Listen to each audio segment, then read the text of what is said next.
Assalamualaikum warahmatullahi wabarakatuh. Bagaimana kabarnya anak-anak? Semoga selalu sehat dan masih semangat belajar dari rumah. Oke anak-anak, sebelum belajar, seperti biasa, Ibu ingatkan bagi kalian yang belum mengisi absen di classroom, harap segera mengisi absennya terlebih dahulu. Dan sebelum belajar, silahkan berdoa menurut agama dan kepercayaan masing-masing. Berdoa, dipersilahkan.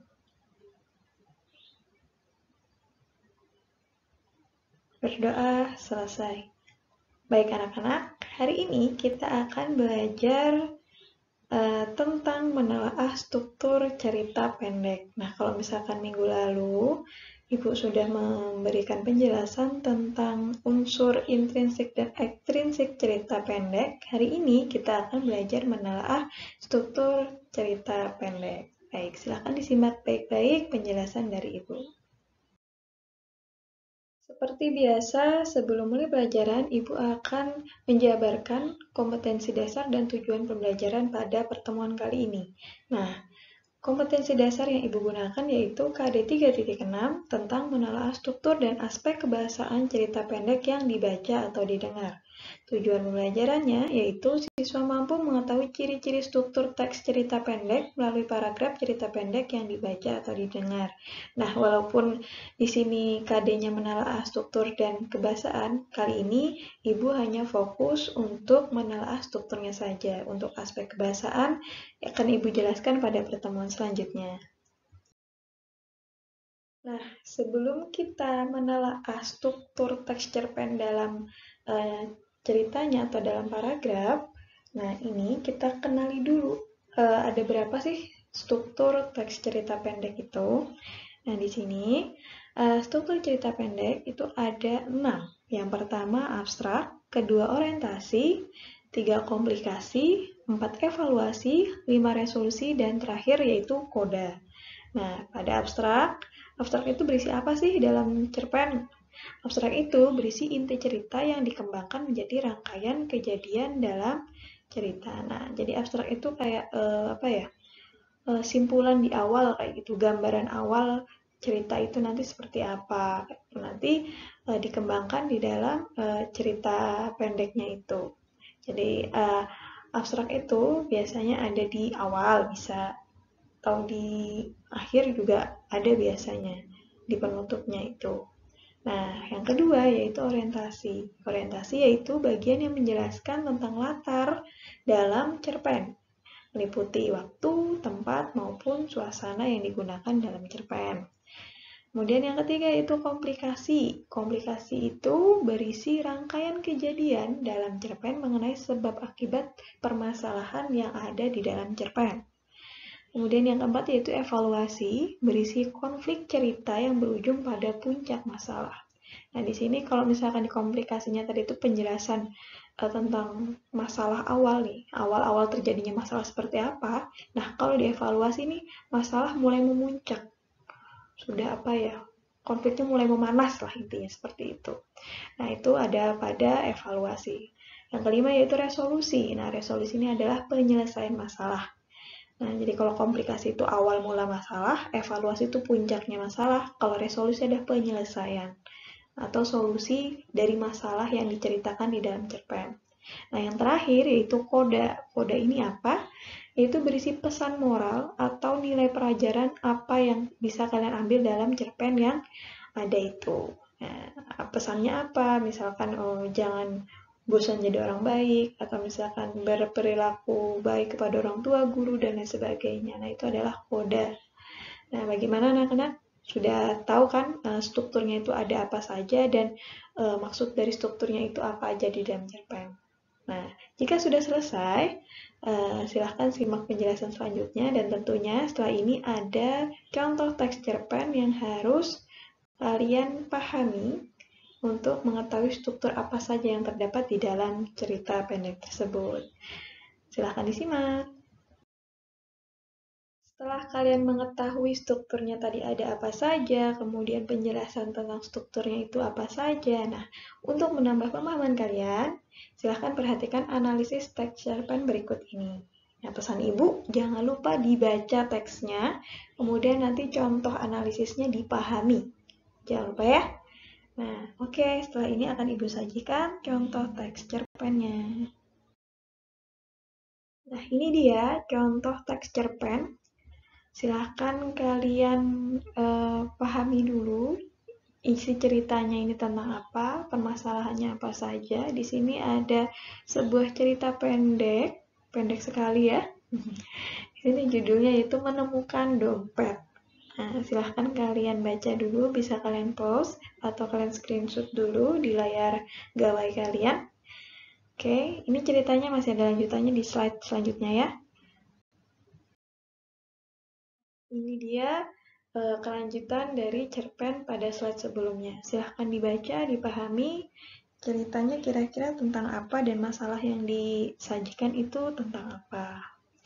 Oke, silahkan bisa di pause dulu atau di screenshot untuk memudahkan dalam membaca cerpen yang disajikan.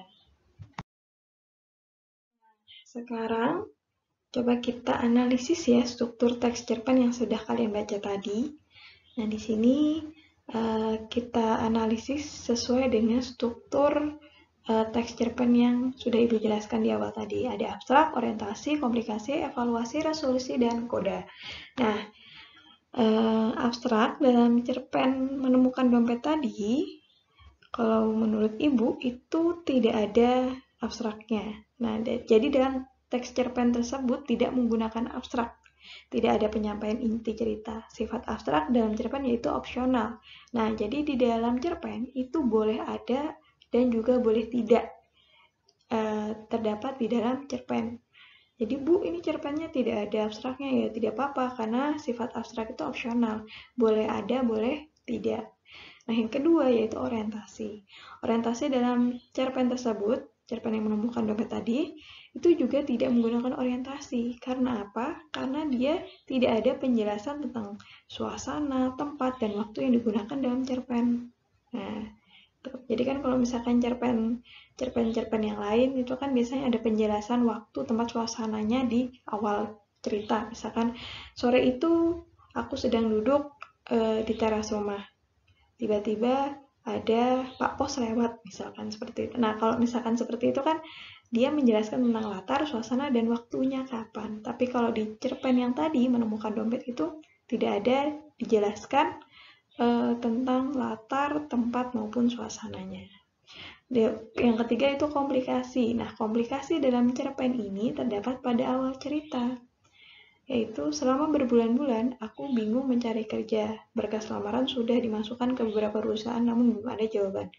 Nah, itu merupakan komplikasi. Komplikasi itu apa? Yaitu awal mula sebab akibat masalah yang ada di dalam cerpen. Nah, masalahnya apa? Ya, masalahnya itu tadi, yaitu tentang sulitnya mencari kerja dari si tokoh aku ini tadi.